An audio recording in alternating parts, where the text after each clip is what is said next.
If you find the one, you should never give her up. I think it's the way life changes when in love, yeah. I surround my soul with the positivity. That's why I don't worry about the things that I don't see, yeah. These days I don't worry about much. I think we should have some more fun. I still dream about the days when we were young. I'll take a hit and still finish in one, yeah, yeah. Oh, oh, oh, oh. Memory lane, isn't that too far away from our hearts, yeah, yeah. Hello everyone, Angie here from Love Inspiry LLC. I'm really excited to do this video. I first want to apologize for my appearance. I was at my grandparents' house and I fell backwards out of a chair. So when I tell you I have a muscle strain, I've never experienced a muscle strain before, and it hurts really bad. It hurts to breathe in and out. It hurts to move my arms. It hurts to turn left and right. It just really hurts. So I'm sitting actually in my bed as I do this video, and I have a pillow behind me and a heating pad right there to on my back that is pretty much really doing nothing. But I wanted to take this opportunity to still produce and show up for my business. So what I'm going to do is a relationship Q&A, and these are all questions that I've been asked for advice or so, just asked based on my podcast from people that like what I do or have followed or been following me, whether friendships or family throughout this journey. So I wanted to sit down and do a relationship Q&A. So let's get started. So the first question is, would you recommend getting married at a young age?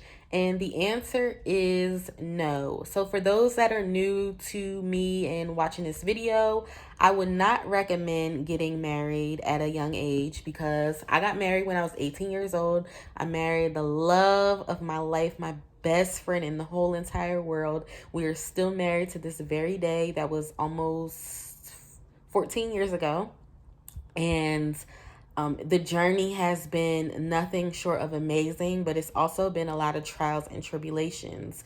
And the reason why I wouldn't recommend getting married at such a young age is because, or at that age, 18, 19, 20, is because you're still maturing. You're still trying to figure out life. You haven't really made any mistakes. You haven't really experienced anything. And you need all of those in a relationship. You know nothing about problem solving. And I'm not talking about that problem solving we did in the 5th grade. I'm talking about real life problems. You haven't experienced anything. And a lot of our arguments, 10 out of 10 of our arguments, came from lack of maturity, lack of problem solving skills. And we had to grow through that. Everybody's relationship is different. So everybody's not going to be able to get through that like we did. And so that's why I wouldn't recommend it. I don't promote it. If somebody came to me and I was to listen to their situations, maybe I would have a different angle. But for the most part, the answer would be no, I don't recommend it. Number 2, where do you see you and your husband in 10 years? So this is really a dope question. I have thought about it, maybe not 10 years, but 5 years. But 10 years, I hope to still be working on Love Inspiry, but more in an elevated capacity or a high impact, helping more people than I am now.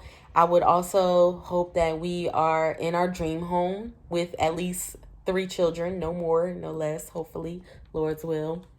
So that's where I see us. I still see us being this compassionate and inspirational couple that wants to help people, make it in their relationship, wants to see people grow and happy. So I just hope to continue to do what I do, but more in a high impact way and, just remaining humble through the whole process. Number 3, how do you guys keep the love alive in your marriage? So the short answer and the best answer I can give you right now is quality time. You have to, if you want a spark, you have to ignite the spark. And the only way you can ignite the spark is if you invest in your relationship, if you have quality time in your relationship, you have to make time for each other. There has been times where my husband has came home from work and he's been completely tired, and I knew that, but he has sat down and played a game with me. He sat down and had a conversation with me. And if you're not willing to devote yourself to your partner and make the time, listen, I said this in one of my workshops. We make time for what we want to make time for. You have to make time for your partner. So just remember that. That's how we keep our love alive, is just making time for each other, just respecting each other and loving each other and being, remaining loyal to each other.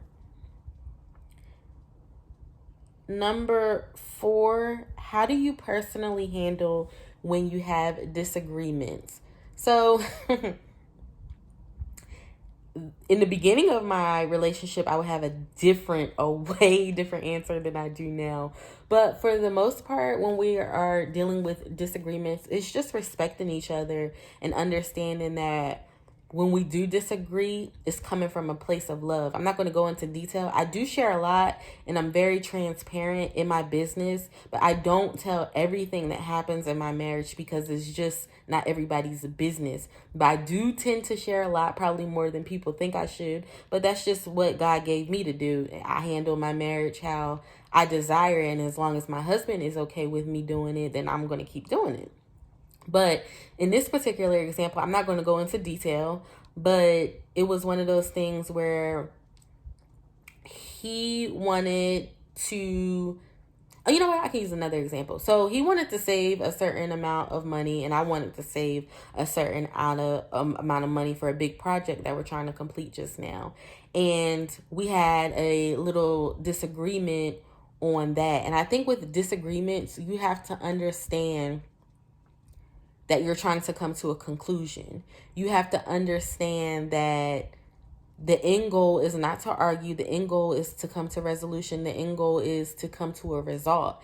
And when you are in a disagreement, and also remembering that disagreements don't have to lead to arguments, when you are in a disagreement, you have to watch your tone, watch your approach, because that can all make it a situation that it doesn't need to be. And I think that's what we do when we're talking to each other, because we can get very passionate with one another. We can get very, like high energy when it comes to stuff that we're really passionate about. And I think it's a matter too of knowing your partner when you're handling disagreements. For us, if we've ever gotten into a disagreement that elevated into something serious, normally what I'll do is I'll take a walk. I'll walk around our neighborhood. And what that does for me is it helps me maybe understand his point of view better, which has happened. Go figure. And or also it can help me figure out a way to approach him so he can understand me, so it doesn't appear like I'm attacking him, how I may have come off to him. So, disagreements, I think I actually may do something on that. But, disagreements happen, but you just have to have respect for each other. There's a way to discuss the pros and cons without it becoming a situation. Number 5, with all the struggles, did you ever consider divorce? Wow. Okay. So I don't necessarily want to say I considered divorce. Like, I did consider leaving at one point, but I don't know if I wanted to divorce him, if that makes sense. Again, another reason why you should not get married young, because your mind is just not together. But I wouldn't say that I wanted to divorce him. I just wanted the situation to be over. I wanted us to come out on the other end and just be done with the financial stress and the immaturity and all that stuff. So I that's a tough question. Really tough question. Number 6, what are your views on infidelity? So infidelity is something that I haven't been through with my husband. It's something that I don't think that we'll go through. I never, want to appear like I'm coming off like we have our stuff together. That's why I say I don't, think that it will be, I don't think that it will be something that we will have to go through. Only for the simple fact is that we set boundaries with the opposite sex in our relationship, and we don't hang around people that don't respect our marriage. Pretty much anybody that knows us knows that we don't play about each other. And so if you're talking to one of us, you better be talking proper, and you better be coming correct, because you will get your feelings hurt quick, fast, and in a hurry. And so I think, when we're dealing with people, they pretty much know that.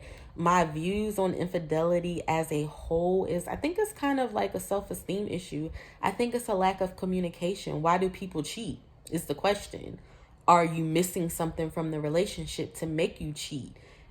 And if you are missing something, are you communicating that to your spouse to let them know, hey, I'm lacking something, and giving your spouse an opportunity to pick up that slack? So we all play a part in infidelity. We all play a role. And I think, going back to the self-esteem thing is, it's something a lot of the times, something you're missing from yourself. And you might be in this relationship with this person that's meant for you, but because you're not happy with yourself, you can't be happy with this person. So you go out and seek another person, just seeking happiness from different places. Also, wow, I had another thought, but I think I kind of forgot it with infidelity. I think that's it, but if I think about it, I'll come back to it.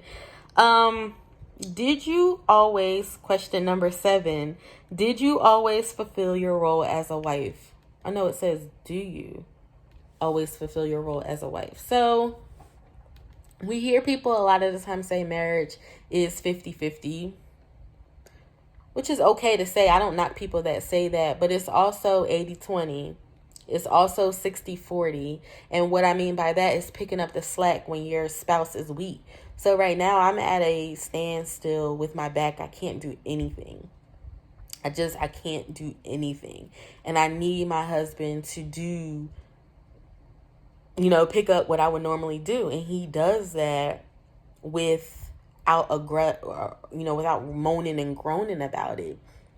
And so, when it comes to fulfilling my role as a wife, I do believe that I fulfill my role as a wife. I think back earlier on in our marriage, I didn't really understand the role because I was so young, and I hadn't experienced anything, but now I understand it way more. And so if I'm never not fulfilling my role, it's probably due to a sickness. It's probably due to me not feeling well. And then even sometimes that you have to fight through that.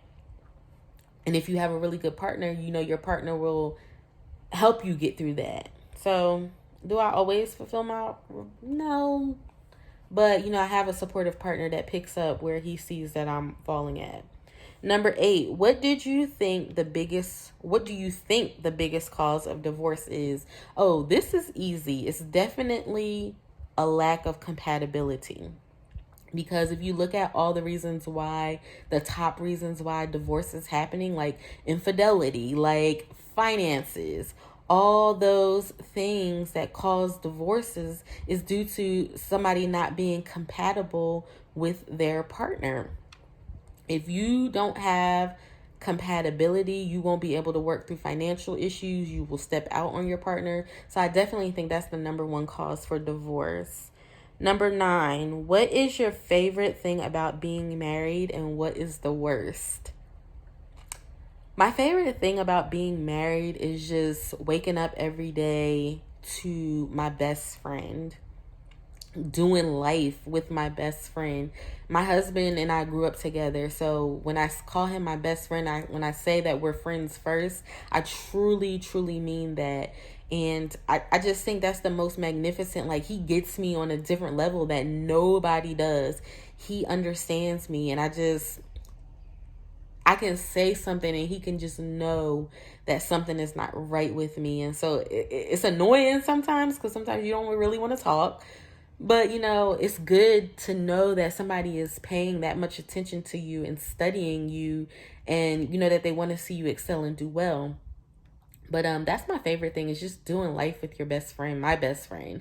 The worst thing about being married, I wouldn't say that there's a worse thing for me. I think that there are worse things for people, and that's because they get married for the wrong reasons.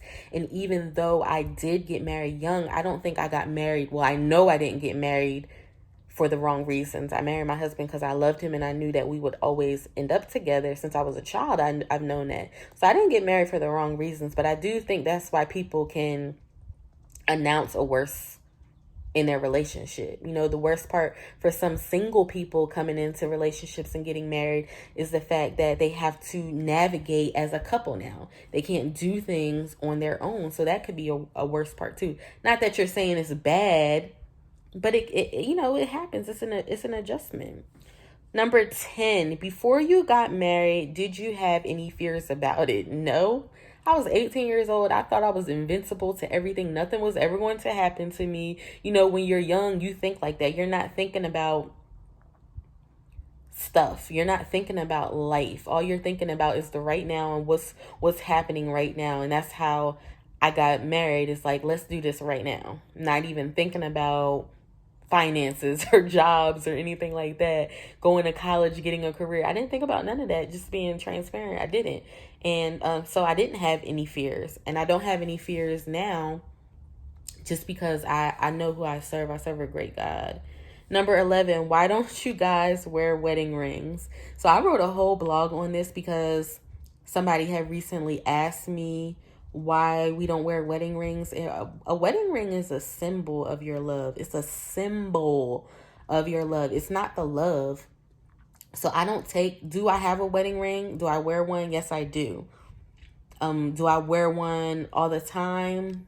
Not around the house. Like in the video now, I don't have a ring on. But I don't place emphasis on the wedding ring because there's so many people with these nice rings and swear by their rings, but their relationship is producing no substance. I want people to see us. I want people to see my relationship before they see my ring and how pretty it is. That's what I want. So I do wear mine. My husband doesn't really wear one. But that's just us. That's how we do things. Like, we're more concerned about what substance are we producing outside of the tangible, the materialistics and things like that. So number 12, what do you think the best quality is to look for in a person?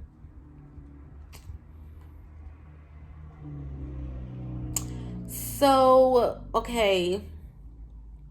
So for me, I would think a man of God. I'm a Christian. And a true man of God. Somebody that really seeks God and has a true desire to be like Christ. Because I feel like when you get a man like that,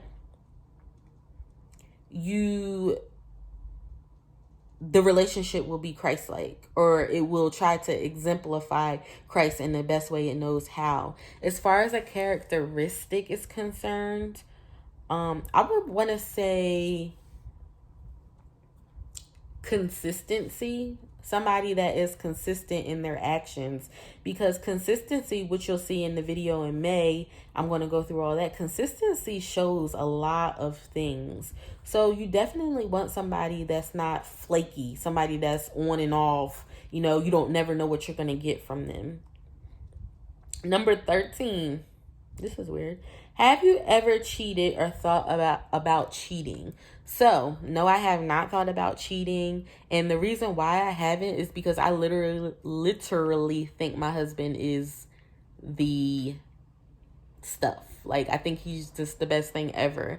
And I feel like when you're in a marriage, any relationship that you want to see go to long term, you should have a partner that you think is just hot stuff. Like, I want to say a bad word, but I know somebody's going to be looking at this that I don't want to hear me say this word.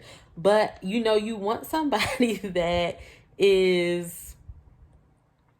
you think the world of, that you think is the best person ever. Like, I think my husband is the best thing since sliced bread. So there's nobody else out there that's going to give me that urge. There's nobody else out there that can satisfy me like he can.